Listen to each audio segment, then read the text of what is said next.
últimas duas pesquisas também similares sobre a situação da opinião pública sobre o governo Bolsonaro, é que a saúde aparece como a principal preocupação da população.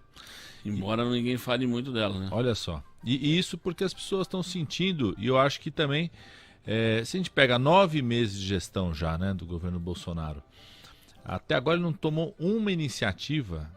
Eu já vi o Bolsonaro fazer reforma da Previdência, já fez outras ações, equipe econômica, não teve um programa, uma ação sobre a área da saúde. Agora, na semana passada ele chegou a anunciar, até para as pessoas poderem acompanhar, eu estou como deputado federal, então a gente vai começar o debate na comissão especial dessa medida provisória, que é uma medida provisória que ele está chamando de Médicos pelo Brasil. Ele está dizendo que com isso ele vai tentar reverter o erro que eu acho que ele cometeu, de expulsar na prática os médicos cubanos aqui do Brasil. E está lançando uma medida que, infelizmente, tira, por exemplo, o Ribeirão Preto dos municípios que possam receber esses médicos. Está tirando... aqui você pega toda a região de Ribeirão Preto, então Ribeirão Preto, Araraquara, São Carlos, São Joaquim da Barra, vários Sertãozinho, todos esses municípios dessa região ficam excluídos do programa que ele tem apresentado. Eu estou como deputado federal, uma das coisas que nós vamos agir lá é ter emendas para corrigir isso, para ter uma ação mais forte na saúde. Certamente a população aqui de Ribeirão Preto sabe o quanto que está faltando médico nas UPAs, nas UBSs, nos pronto-socorros, nos hospitais. Né? E muito, e muito. Agora, mais do que em Ribeirão Preto, é na região de Ribeirão Preto. E acaba desembocando tudo em Ribeirão. Né? Não tenha dúvida, é o que acontece com o HC. O HC é um orgulho de Ribeirão Preto, né? Uma das coisas do Brasil, né? É um dos maiores centros médicos do mundo, mas não consegue atender metade da população de Ribeirão Preto que precisa. Por quê? Porque atende Minas, atende Goiás, atende Bahia, atende todo mundo que cai aqui. Porque excelência é uma coisa, agora competitividade para isso é complicado. E infelizmente quando cai, às vezes já cai num estágio avançado, né, Degrande? Só no rolo, né? Por isso que a saúde tem que começar ali na unidade básica de saúde, próximo de onde as pessoas vivem, né? Quando a gente coloca médico, a equipe de enfermagem, agente comunitário de saúde, ali na saúde da família, 80% dos problemas podem ser resolvidos ali, né? Câncer, um tipo de câncer. Se você identificar o câncer no começo, você consegue tratar, inclusive, seja com cirurgia. O problema é que muitas vezes a pessoa não teve acesso lá perto da casa e quando vai descobrir o câncer já está muito avançado, já era, né? Cai aqui no HC, não, aí tentar reverter. Aqui vem doença cabeluda, daquelas que ninguém sabe nem de onde é que veio, porque está aí. E é complicado, muito complicado. Vamos dar uma olhadinha no Estadão, vamos ver o que o Estadão traz pra gente hoje. Busca por aposentadoria cresce no serviço público. É lógico, ninguém sabe o que vai acontecer. Fizeram uma reforma aí muito estranha e que, sinceramente, serviço público ainda foi bem beneficiado, né? O duro é serviço privado. O público ainda teve um regalozinho, ficou mais ou menos certo. Mas como ainda não se sabe, e o que, na verdade, não é o que não se sabe. O grande problema, e os mais gabaritados, fugiu a palavra, rapaz. Você vê quando o cérebro pensa e ela vai embora. Gabaritados, espertos, né? Eu não ia falar esperto porque o cara pensa que é malandro, né? Mas os especialistas, faltou a palavra especialista. Eles vieram aqui e disseram que o problema não está na aposentadoria de quem está começando agora. O problema está na aposentadoria da transição. Quem está levando ferro e vai levar um ferro bonito é quem está vivendo essa transição. Que ela foi injusta, extremamente cruel, particularmente para o pessoal da rede privada. Então esse pessoal que tem aposentadoria privada vai sofrer por conta exatamente desse período de transição. E o setor público ficou mais avantajado, estava melhor ali. Por isso que os caras estão indo embora. Agora, eu quero fazer uma pergunta, tá bom. Saiu funcionário público, quem vem para o lugar?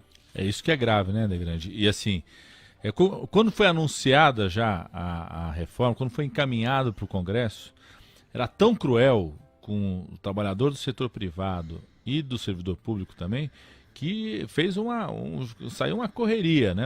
Todo mundo desesperado, muita gente começou a entrar com pedido de aposentadoria. O que é muito cruel com quem está no trabalho já, Degrande? Porque quem está no trabalho, muitas pessoas começaram a trabalhar com 14, com 15, 18. Eu acho que essa é a face mais cruel dessa mudança da Previdência que o Bolsonaro fez, porque é o seguinte, trata o brasileiro como se todo mundo fosse igual. Nós temos mais de 50% da população brasileira que trabalha hoje, não quem vai entrar no mercado de trabalho, porque mudou muito, mas quem trabalha hoje, que começou a trabalhar entre 14 e 16 anos. E eu gostaria que tivesse a mesma paridade com o sujeito que é juiz, o sujeito que é promotor público, o camarada que é delegado de polícia. O próprio Bolsonaro que está aposentado desde os 33 anos de idade. Eu sou deputado federal, por exemplo, né? Fui eleito agora.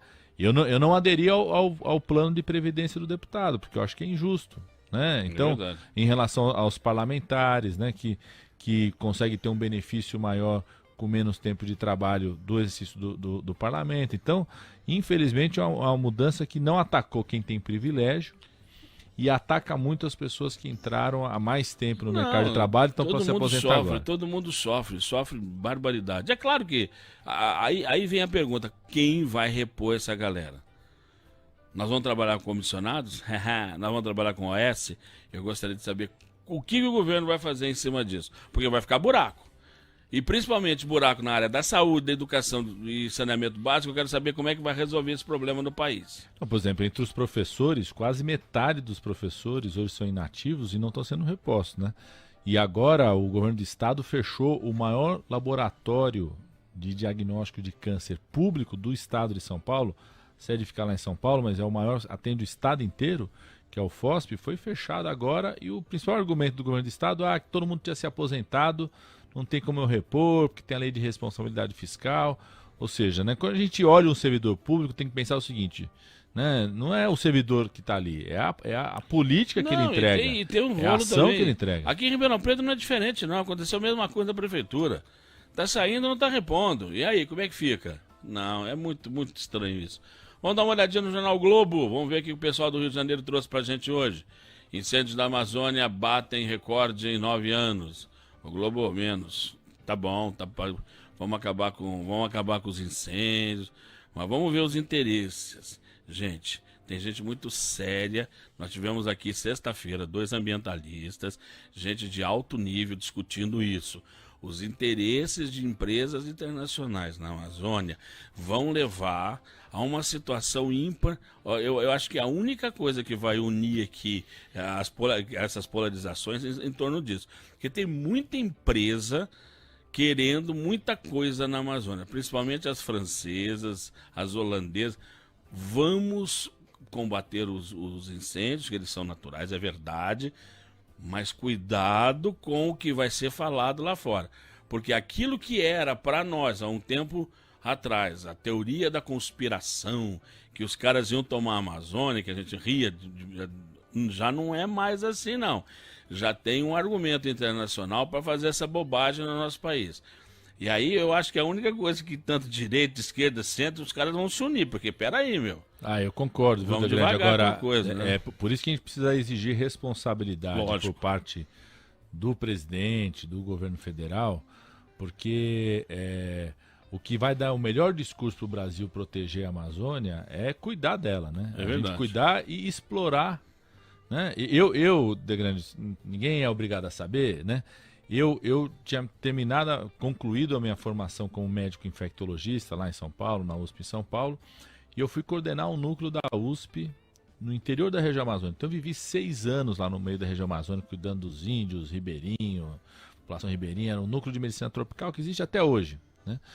De vez em quando a gente consegue uma vez por ano ir lá, voltar a ter contato com os alunos. Eu fiquei durante 6 anos vivendo lá permanentemente. Então eu vi o que é a Amazônia, o tamanho dela, mas o potencial de riqueza que também tem na Amazônia, que a gente precisa explorar de forma que seja sustentável, né? Que você possa explorar esse potencial de riqueza enorme que tem e que essa riqueza dure por muito tempo. Tanta coisa tem para descobrir na Amazônia, de medicamento, produtos, substâncias. Foi colocado aqui sexta-feira, viu, Alexandre? Aqui nós tivemos os especialistas e eles deixaram muito claro. Extrativismo é interessante, mas a fitoterapia é muito maior na Amazônia, o interesse deles é muito maior. E os caras vêm mesmo, quer dizer, dá bobeira para ver o que acontece. A primeira, eu me lembro bem, em 2009, quando o presidente Lula saiu no pau com os alemães. xingou tudo quanto era alemão, ó, vai cuidar da tua casa. Eu me lembro disso. Nossa, a comunidade, ó, agora o Bolsonaro faz a mesma coisa, mas o negócio é o seguinte, precisa ter uma linha de ação na Amazônia. Eu concordo que aquilo é nosso, não tem ninguém que botar dedinho aqui, vai mandar alemão lá para a Alemanha, mas nós também temos que cuidar. Nós não podemos deixar desmatamento, nós podemos deixar na conta de grileiro. E foi comentado aqui, cuidado com o grileiro, é ele que mete fogo na Amazônia. É isso mesmo. Assim. E tem que ter um trabalho da Polícia Federal, do Exército, de quem for. É complicado? É, porque aquilo é grande. É enorme. Agora tem que combater, tem que fortalecer quem vive lá. Sim, né? lógico. Eu sempre digo assim, a melhor forma de garantir que a floresta fique em pé é quem já vive lá. Tantas comunidades ribeirinhas, pequenos agricultores, população indígena, possam estar lá para proteger aquela floresta, de se desenvolver, poder explorar de forma sustentável a floresta amazônica. Então tem que proteger quem está lá.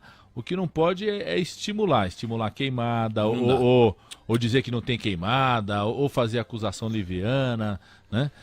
E tem que garantir pulso no sentido de proteção da Amazônia, que é não só brasileira, mas pega a América do Sul como um todo, né?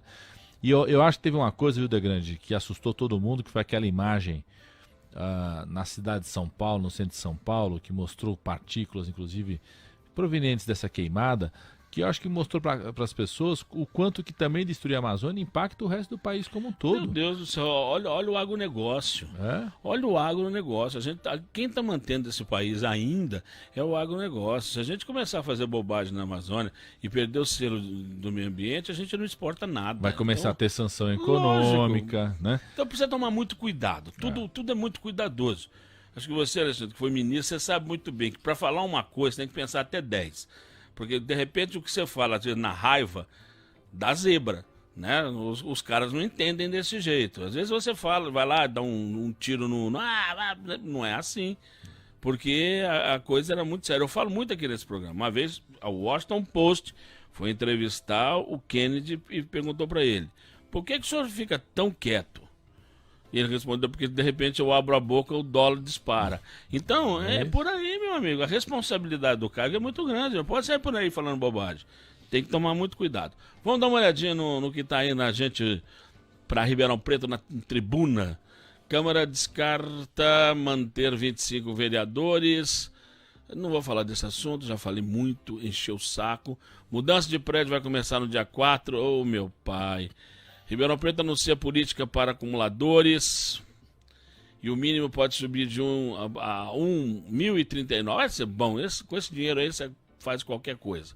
Qualquer coisa. E é uma coisa que aqui tá ligado ao que nós estamos entrevistando aqui com o ex-ministro, agora deputado federal, Alexandre Padilha, que diz que luta contra o sarampo, o Ribeirão Preto recebe R$107 mil.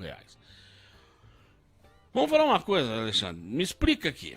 Você foi ministro, você trabalhou muito bem na sua pasta, você fez parte de um partido que tomou pau para tudo quanto é lado, mas você faz parte, na minha opinião, agora a opinião do Degrande, hein? Não tem nada a ver, ô Bocudo, você que tá... Porque aqui, dependendo do que você fala, o cara já enche o saco do outro lado. Já mexe com a bolsa de amigo, Chicago. Para com isso, ó.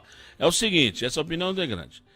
Do pessoal do PT, eu gosto muito do Alexandre porque acho que faz parte de um pessoal sensato, de um pessoal trabalhador, de um pessoal que não tem nada nas costas. Teve uma acusação da Odebrecht, mas foi arquivada, que não tem absolutamente nada a ver, porque o cara falava para todo mundo, e foi campanha em 2014, né? Mas ele, pessoal, nada, absolutamente nada. E mostra que isso tanto é verdade que eu estou falando, que daí foi muito bem votado como deputado federal. Mas você fez um trabalho bonito lá no Ministério da Saúde, embora o governo da Dilma não tenha sido tão bonito assim. Mas você fez, a verdade é que fez. O que acontece, pelo amor de Deus, com o problema da vacina? O governo dá a vacina e o cara não sai de casa para vacinar. O que está acontecendo? O que faltou? Quando é que foi o erro? O erro foi de quem? Foi da mídia que não bateu em cima? Foi do Ministério que não colocou esse direito? O que aconteceu? Ó, Degrande, o Brasil sempre teve o seu Programa Nacional de Vacinação, de Imunização, reconhecido internacionalmente.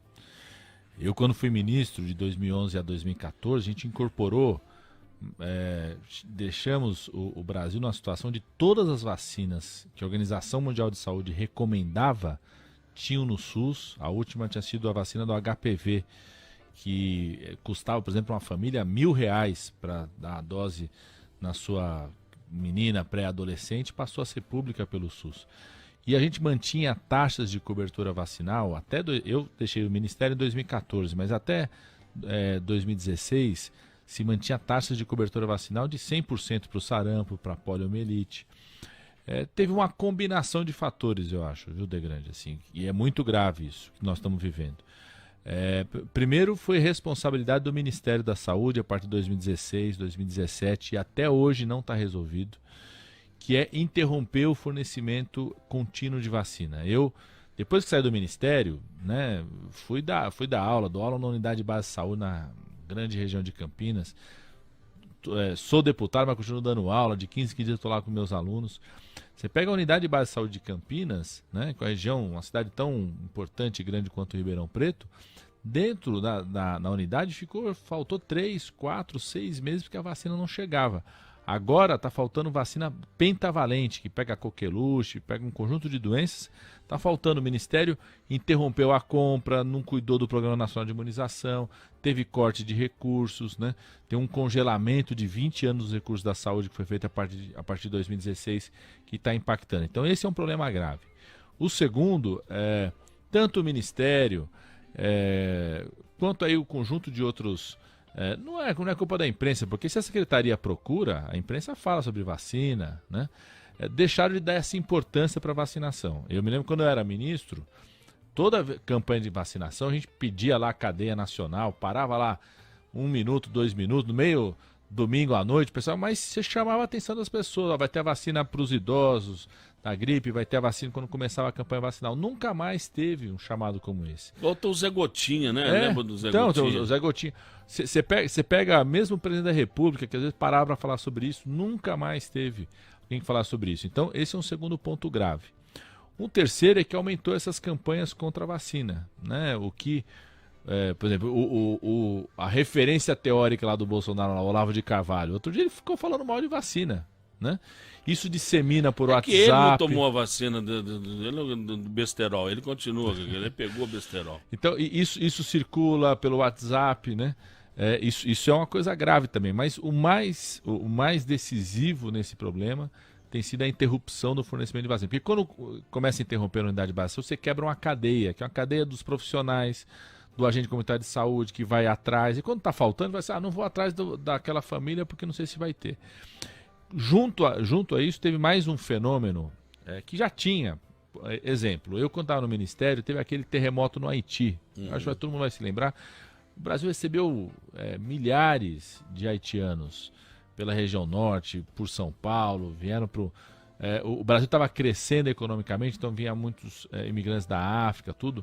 Como você tinha 100% de cobertura vacinal aqui, podia chegar alguém que estava com doença, começava um surto, rapidamente era contido. Como a gente caiu para menos de 80% a cobertura vacinal do sarampo, chegaram casos. Ano passado chegaram casos pela região norte, através da Venezuela. E esse ano aqui em São Paulo, o surto que nós estamos tendo no estado de São Paulo, ele foi proveniente de um senhor que foi para Israel, pegou o sarampo lá, quando voltou, disseminou um surto. Nós estamos vivendo um surto no estado de São Paulo inteiro. Tivemos 3 mortes já no estado de São Paulo. Há 50 anos não tinha morte de sarampo no estado de São Paulo, porque quando chegou um caso como esse, com baixa cobertura vacinal, se disseminou muito rapidamente os casos de sarampo. Então a gente precisa não só conscientizar a população, falar sempre da importância da vacina, mas nós precisamos cobrar, a gente tem cobrado, todo mundo cobrar do Ministério da Saúde o fornecimento regular da vacina para as unidades de saúde, para as secretarias municipais de saúde, para a gente não quebrar essa cadeia de um programa que é tão reconhecido internacionalmente. E veja, a gente não tinha poliomielite há muito tempo.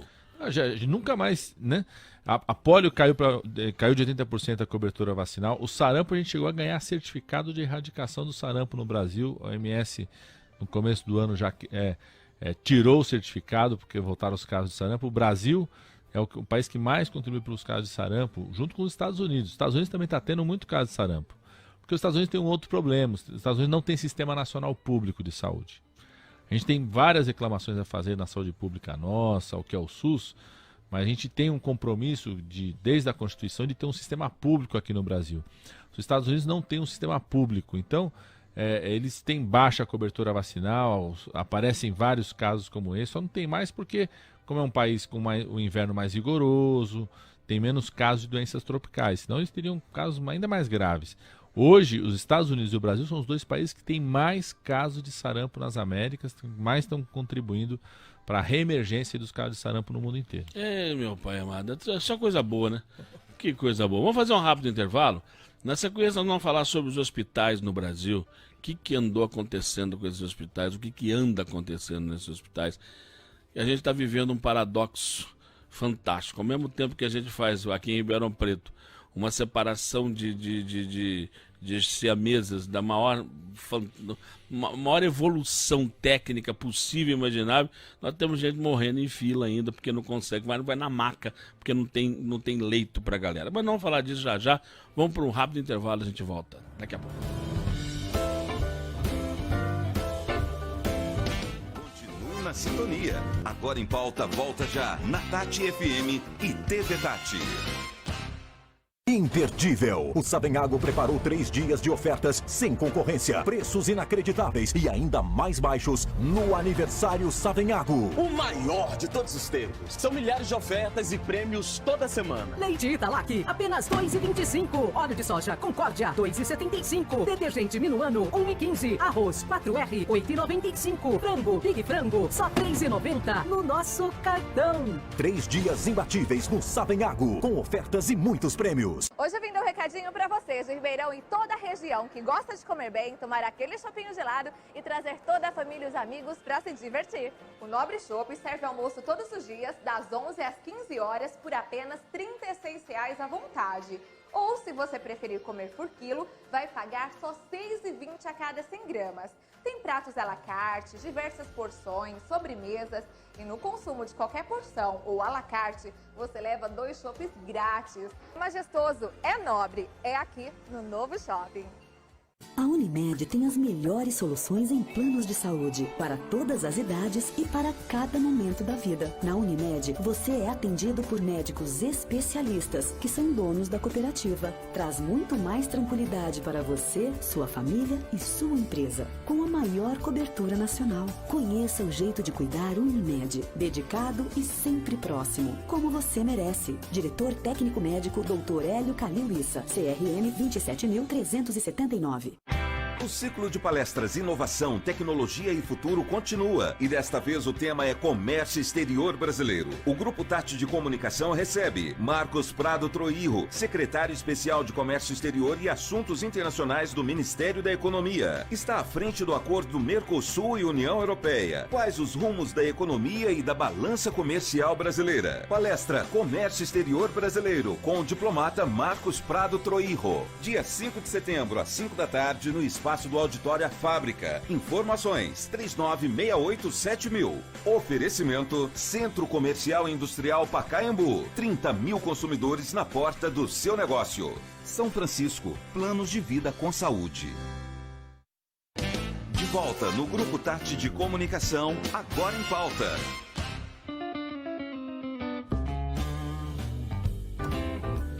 Horas mais 7 minutos, de volta aqui com o deputado federal, ex-ministro da Saúde e das relações, como é que era? Relações institucionais do governo do Lula, o nosso grande Alexandre Padilha. Padilha, fala uma coisa, nós estamos, como eu falei no finalzinho do bloco, a gente vive uma situação muito esquisita aqui na saúde. De um lado, tecnologia de ponta, do outro lado, gente morrendo ainda em maca. Eu sei que você tentou. Eu sei, e não, por isso que eu digo que eu conheço o seu trabalho, eu sei que você tentou, de manhã, de tarde, de noite, tudo que foi possível para restabelecer de alguma maneira essa justiça nos hospitais do Brasil. O que acontece que a gente ainda tem gente morrendo em maca? Eu acho que nós temos um problema grande, viu, Degrande, que é... Primeiro, a gente tem um problema que são de duas faces. Primeiro, a gente ainda investe muito pouco em saúde pública. Mas se você pegar o orçamento do governo federal, estadual e municipal, são mais ou menos 200 bilhões de reais. Se houve um valor desse, é muito dinheiro, e é muito dinheiro mesmo. Mas é para 210 milhões de brasileiros. Então, é mais ou menos R$1.000 por ano. Mais ou menos R$1.000 por ano por habitante, para fazer desde a vacina até o transplante. E o Brasil tinha o maior programa de vacinação do mundo e o Brasil ainda tem o maior programa de transplantes totalmente público, gratuito do mundo, né? Com esses R$1.000. Então esse é um problema. Agora, junto com isso, a gente tem um problema grave de gestão, de organização disso, né? Quando a gente estava no Ministério da Saúde, eu até recebi o pessoal da Santa Casa aqui de Ribeirão Preto hoje, quero agradecer muito ao Dr. Marcelo, que recebeu, deu até uma placa reconhecendo o que a gente fez de investimento na época que eu estava no Ministério da Saúde. A gente tentou apoiar e estimular uma coisa chamada redes organizadas. O que é isso? Muitas vezes o problema da fila de um hospital não é daquele hospital que está recebendo em si. Você estava citando o exemplo do HC, né? Todo esse do HC. Muitas vezes é o resto da rede que não está funcionando, cai tudo lá no hospital. Então, a gente começou isso e eu defendo que isso seja assumido pelo governo federal com mais força, de você estruturar os recursos de uma forma que os serviços se organizem em rede, para ter responsabilidade entre si. Porque senão você coloca o investimento no hospital, ele melhora, só que vai mais gente para lá exatamente porque os outros não estão cumprindo. Então, que isso seja organizado em rede, com mais compromisso para o atendimento, né? Mas você falou uma coisa aqui no começo do programa que eu achei muito legal, e eu não sei se eu estou errado, mas eu acho que essa é a grande saída que a gente vai ter na história, que é um médico de família. Por exemplo, lá na Inglaterra, o camarada tem no quarteirão dele, ou pelo menos ali no bairro dele, ele vai morar, ele recebe o telefone do médico. Qualquer coisa que ele tiver de problema, ele liga para esse médico e é o médico que vai fazer a distribuição de onde ele precisa ir, por que ele precisa ir, às vezes nem precisa ir. Quando é que nós vamos ter esse tipo de serviço? Esse é o grande compromisso que a gente precisa ter, viu, Degrande? Porque, como eu falei no começo, 80% dos problemas podem ser resolvidos ali. Nós temos um problema no Brasil que é como levar esse médico às áreas mais vulneráveis, né? Nós começamos isso com o programa Mais Médicos. O Mais Médicos ficou conhecido mais aí pela população como trazer médico cubano. Essa foi a grande polêmica, mas não era só isso, né? Tanto é que a maior parte dos médicos que hoje participam do Mais Médicos são médicos brasileiros. A gente precisa ampliar, fortalecer a medicina família e comunidade, que começa também pelos municípios, né? Se o município não tem compromisso com isso, você pode fazer a política que fizer no governo do estado, no governo federal, Congresso Nacional, as faculdades formarem os profissionais, mas se o município não compreender que isso começa pela atenção primária em saúde, pela saúde da família, mais perto das pessoas, a gente não vai conseguir esvaziar nunca os hospitais, né? Quando a gente trouxe, por exemplo, a UPA aqui em Ribeirão Preto, eu me lembro, uns 3 meses depois, que a gente fez a UPA 24 horas por dia, na 3 de maio. Eu sei disso. Mas não fala aqui nesse negócio não, hein? Você fala em aparecer UPA aqui, o pessoal prometeu mais 3, até agora nada, rapaz. Aquela foi a última. Então, que foi a UPA 3 de maio, exatamente, né? Que abriu. Nos 3 primeiros meses que abriu, um comentário de vários chefes de hospital falaram o seguinte, só o fato da UPA ter começado a funcionar reduziu o encaminhamento para alguns hospitais. E o ideal é que as outras 3 tivessem acontecido, né? Infelizmente, é isso que eu estou falando, depende muito do município pegar o recurso, abrir, ampliar, né? É fundamental isso. Agora, o segredo começa pelo fortalecimento da saúde da família, da medicina família e comunidade, do atendimento mais próximo da casa das pessoas, como você citou. A Inglaterra, para construir o médico família e comunidade, teve uma grande crise nos anos 60 por conta disso. Inclusive muitos profissionais saíram da Inglaterra na época. Ela estabeleceu, por exemplo, como uma das questões obrigatórias, né, no processo de formação do médico, ele ter experiência da medicina família e comunidade. Levaram médicos de vários países para lá para conseguir garantir isso. Mesmo hoje, na Inglaterra, 37% da força de trabalho médica na Inglaterra vem de outros países, exatamente para você garantir o o atendimento da medicina família e comunidade no bairro, no distrito mais próximo. Vê se eu estou errado no raciocínio. Faz 40 anos que eu sou professor de cursinho, faz 40 anos que eu boto aluno na faculdade de medicina e por aí afora. Quando você pergunta pro camarada se ele vai querer ser médico, ele topa. Mas você vai querer ser o quê? Eu quero ser cirurgião, eu quero ser não sei o quê, eu quero ser anestesiologista, agora atualmente radiologista, cirurgião plástico, etc e tal, dermatologista. Você quer ser médico de família? O cara pula dessa altura. Não, por quê? Porque teoricamente esse cara vai ganhar menos. Então também não está faltando uma política de revisão de salários para que esse profissional seja incentivado a fazer isso. Até para a gente ter bastante desse pessoal. Porque outra coisa também que existe, que eu sei, muitas das faculdades de medicina que foram licenciadas, e olha que veio a rodo, algumas, como diz o Conselho Federal de Medicina, sem a menor condição de serem consideradas universidades, porque não tem hospital universitário, não tem nada, mas muitas delas foram acreditadas para serem de medicina de base. Não é para ser especialista, é para ser generalista. Mas elas mudaram no meio do caminho. O que acontece com isso? Por que isso acontece no nosso país? Acho que primeiro tem uma grande pressão do mercado, né? Na formação, como você falou, de quem ganha muito dinheiro com funcionamento de equipamento de hospital, venda de medicamento. Tem uma pressão grande que não é só no Brasil, é no mundo como um todo. Como é que o mundo enfrentou esse problema, Degrande? Primeiro é o seguinte, valorizando a profissão. Eu, por exemplo, quando fui secretário de saúde do Haddad lá na cidade de São Paulo, a gente criou uma carreira pública para o médico, família e comunidade. Então, uma carreira estável, começava ganhando com 14 mil reais, terminava com 20, 22 mil reais, com progressão. São poucos lugares que têm carreiras como essa. A gente precisa ter uma carreira pública. Agora, essa medida provisória que o Bolsonaro encaminhou, chegou a falar que ia ter uma carreira para o médico, família e comunidade. Não tem, mas a gente está apresentando emenda no sentido que tem uma carreira pública para o médico, família e comunidade como um estímulo que você falou. Mas só a questão do salário não é decisivo para atrair. No mundo inteiro, além de ter uma carreira, você teve que ter estímulos, incentivos, até nas regras, por exemplo. Vários países do mundo fazem o quê? Mesmo a própria Inglaterra, como você citou, Espanha, que montaram vários... um sistema baseado na medicina, família e comunidade. O médico vai, para atuar como médico, ele tem que fazer a residência médica, né? Passou a ser obrigatório nesses países da Europa. Então, além da formação como médico, o cara tem que fazer a especialização. Eu me formei como médico e fiz a minha especialização em doenças infecciosas. Lá passou a ser obrigatório, aqui não é obrigatório ainda.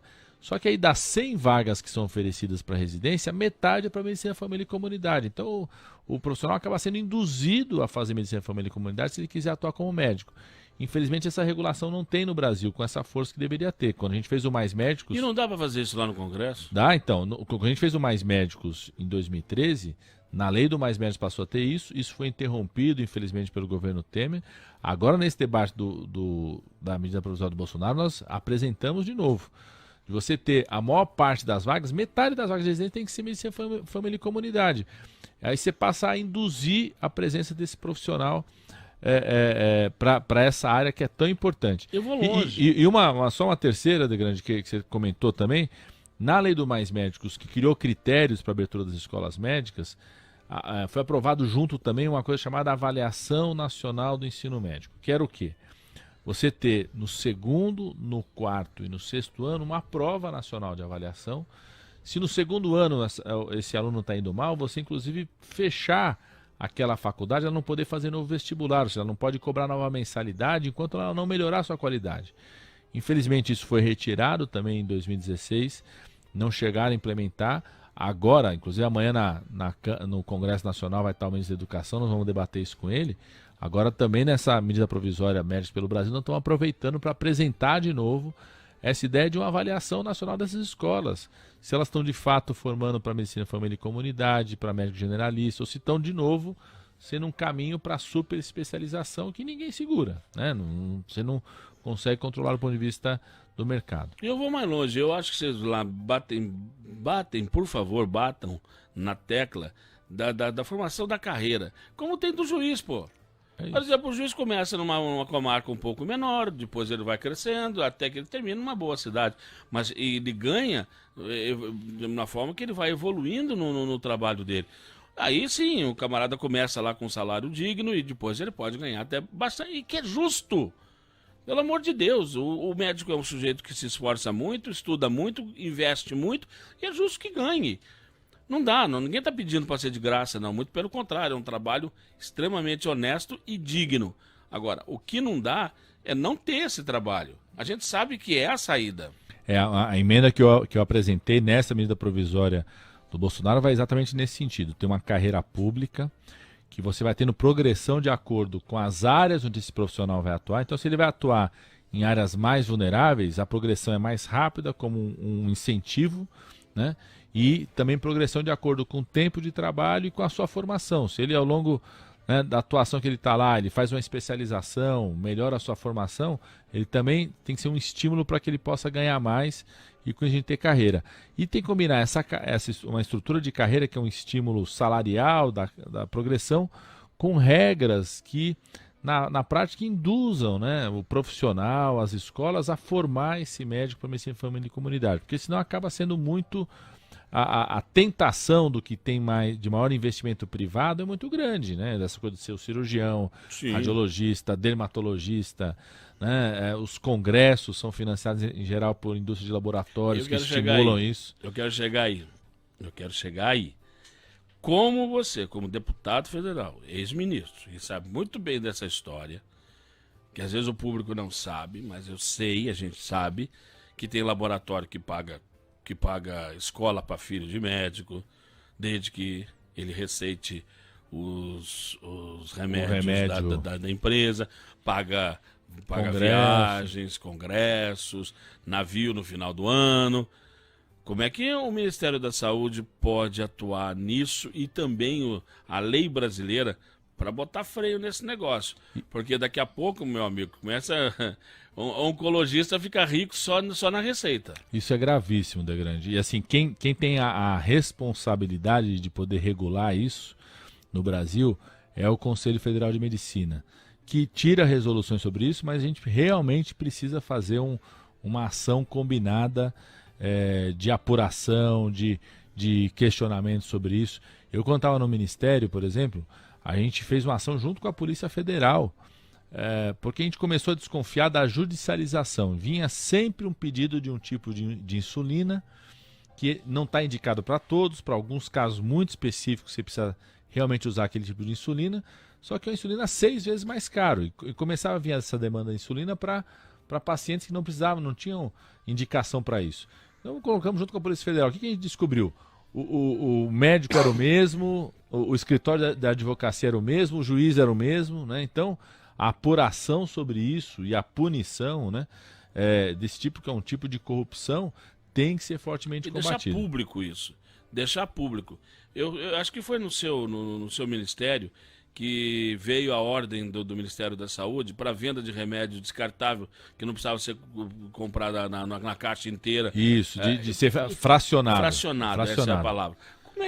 Por que não andou? Entraram na justiça, isso, né? As empresas entraram na justiça, não conseguiam garantir que a lei pudesse funcionar, a regra, a norma, entraram na justiça, questionam isso, está parado na justiça essa definição, que é isso, exatamente isso. Vários países do mundo que adotaram essa política, de você não precisa, às vezes você não precisa comprar a caixa inteira, né? Você compra só a quantidade que você de fato vai utilizar, cai o custo, reduz fortemente, né, o que custa tanto para o Estado quanto para as famílias, né? Não são só as famílias que têm que comprar na farmácia, reduz o investimento, o custo para o SUS, porque às vezes tem que comprar caixas inteiras que não são utilizadas, tudo. Infelizmente esse tema ficou... tem um projeto de lei que está no Congresso Nacional que nunca avançou e tinha uma norma da Anvisa que teve um questionamento judicial sobre isso. Agora, a gente sofre, eu acho que o povo brasileiro sofre mais ainda, com aqueles hospitais onde falta tudo, né? Onde o médico tem que virar Deus, porque aparecem 4 pacientes, ele só está sozinho, ele tem que escolher quem ele vai salvar e sabendo que os outros 3 vão morrer. Aí ele vai precisar de uma agulha para fazer uma sutura e não tem agulha, ele vai ter que pegar a linha de pesca porque não tem a linha comum.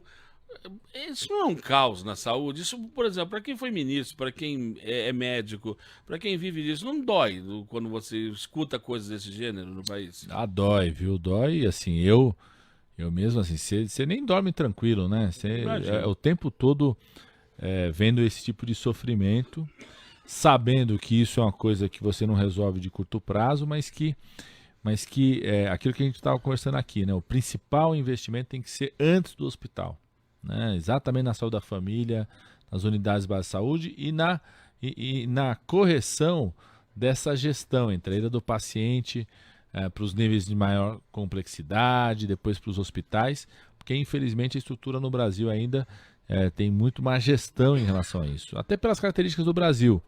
A gente compara com os outros países, a gente pega os sistemas nacionais públicos, europeus, primeiro que eles investem muito mais em recursos na área da saúde, chega a ser 5, 6 vezes mais do que a gente.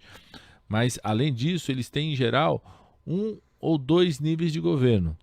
Então, a gestão dos hospitais, em geral, responde a um governante ou, no máximo, 2 governantes. O Brasil tem 3 níveis de governo diferentes e tempos de eleição diferentes, o que é um drama. Por exemplo, a gente começava a gestão no Ministério da Saúde, a saúde depende muito do município. Lançava programa novo, ampliação do SAMU, rede de urgência e emergência, rede cegonha. Chamava os municípios, o município falava assim, não quero pegar esse recurso agora não, porque já está acabando a minha gestão, não tenho condições de executar, já estou com um planejamento que é diferente. Então essa coisa de 3 níveis de governo com tempos de governo tão diferentes é um grave problema na saúde. A gente pede muito, a gente aqui briga por isso, para que a educação, por exemplo, não seja um projeto de governo, seja um projeto de Estado. Então, no governo, graças a Deus quiser, não vai se meter em educação. Porque se ele não se meter em educação, é um grande negócio.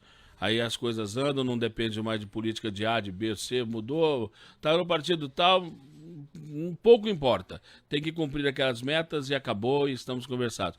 Não dá para fazer isso na saúde também? Também ser um grande negócio de Estado e não de governo? É fundamental isso que você está falando, viu, Degrande? Assim, não só das metas, mas você ter cada vez mais estruturas que ultrapassem os governos, né? Eu sou um defensor que a gente faça uma profunda reforma no que tem no SUS hoje, estamos debatendo isso no Congresso Nacional, você tenha verdadeiras estruturas que ultrapassem os governos. Por exemplo, tem município que sozinho ele não dá conta de organizar seu serviço de saúde. Então você tem que investir mais nos consórcios, os consórcios que unifiquem as grandes cidades com as pequenas e médias cidades, e que esse consórcio ultrapasse um governo municipal, ultrapasse um governo estadual, né? A gente não pode... os hospitais, por exemplo, está errado, muda o secretário estadual, muda o secretário municipal, muda o ministro, muda toda a direção dos hospitais, está errado isso, né? Você tinha que ter estruturas mais permanentes nos hospitais, né? Então essa ideia de que a gente possa ter regras mais permanentes para quem é o gestor da área da saúde, quem é o gestor nos consórcios. E tem uma coisa que está no Congresso Nacional, está há bastante tempo, não é projeto meu, de quem já estava lá no Congresso, né? Eu estou no meu primeiro mandato lá. Na época do Ministério a gente conseguiu aprovar em algumas comissões do Senado, mas não foi aprovado no Congresso como um todo. A gente precisa ter uma espécie de lei de responsabilidade social. A lei de responsabilidade fiscal, o que ela fez de bom? Ela obrigou os municípios, estados, a melhorar a gestão financeira dos seus governos. Tem muito problema, ainda tem, mas reduziu muito em relação ao que era antes, né? Exatamente por quê? Porque como ela pune o prefeito ou o governador ou o presidente da República, todos eles em geral põem como secretário de Finanças alguém com perfil mais técnico, que cuide melhor, porque está com medo da lei de responsabilidade fiscal. Na saúde e na educação a gente tem que ter um instrumento como esse também, ou seja, tem metas a serem cumpridas, estruturas mais permanentes. Não, eu acho que não é difícil não. É só você pegar cidade por cidade, estado por estado. Se fizer um levantamento do tanto de problemas que tem e quais as metas para serem cumpridas, e se o camarada não cumprir, meu amigo, tchau, você vai pagar caro em cima disso. Aí as coisas começam a andar, né? É isso, por exemplo, hoje na área da saúde, cada município, cada estado e mesmo o governo federal tem que fazer um plano municipal, estadual e nacional de 4 anos, que ultrapassa o período do seu governo. Por exemplo, o governo Bolsonaro tem que apresentar o Plano Nacional de Saúde esse ano, não apresentou ainda. Os governos estaduais estão fazendo deles. Só que acontece o quê? não tem punição em relação a esse plano hoje. Até tem como obrigação, o Ministério Público pode questionar, o Tribunal de Contas pode questionar, mas o governante não é punido. Essa é a diferença da lei de responsabilidade fiscal. O governante é punido caso ele não cumpra aquela meta, né? Então, quando você mexe no governante, você começa, esse governante, a estruturar uma equipe mais responsável nas áreas setoriais, nas políticas setoriais. E punir, né? Porque ele tem que saber que se ele pisar fora, se ele fizer o xixi fora do piniquim, ele vai pagar com cana. Tem que perder o mandato, tem que caçar os direitos políticos, né? É fundamental que isso aconteça, exatamente para a lei de responsabilidade fiscal estabelece isso. Perde o mandato, pode caçar os direitos políticos por um certo período, né? Isso é muito importante para que a gente possa ter uma melhor organização dessas áreas. Odílio, nós temos um dos melhores sistemas de saúde do planeta. Por que ele é tão machucado do jeito que está? Agora, o que vocês vão fazer para melhorar isso? Eu acho que tem duas coisas, né, que fazem que ele seja tão machucado. Primeiro, porque tem muito problema ainda.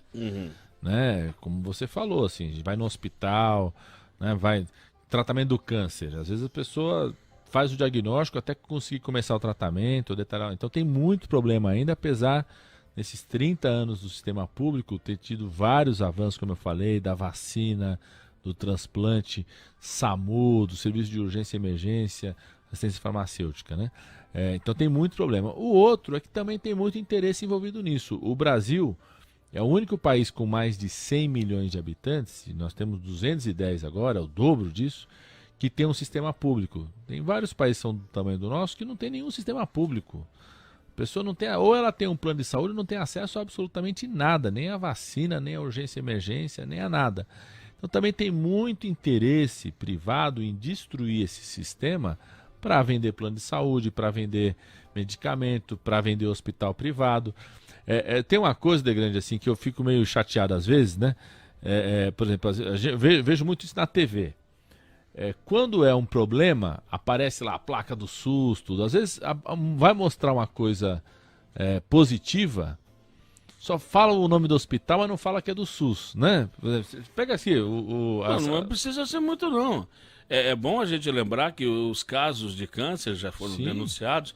Quem banca é o SUS, os planos de saúde depois tem que pagar e às vezes nem pagam para o SUS. Mais de 80% dos tratamentos de câncer no Brasil são feitos pelo SUS. E o cara tá pagando, tá no plano de saúde achando que o plano de saúde dele que tá pagando. Não, querido, é o SUS. Tá bom? Odílio, você vai voltar aqui nesse programa algumas outras vezes. Muito obrigado, viu, Degrande? Infelizmente, nosso tempo já terminou, mas um prazer enorme estar conversando com pessoas de tamanha qualidade, gente interessante. E mais do que isso, gente séria, que faz e já fez muito por esse país. Bom trabalho lá na Câmara. A gente está dando força aqui para você, pode ter certeza. Muito obrigado, viu, Degrande? Voltarei mais vezes. Aliás, quero agradecer muito Ribeirão Preto, que eu tive uma grande votação aqui. Foi uma surpresa para muita gente. E quero estabelecer laços cada vez mais fortes aqui com Ribeirão Preto. Estamos voltando com muita frequência. Gente boa, a gente recebe de braços abertos, tá bom? Muito obrigado, Padilha.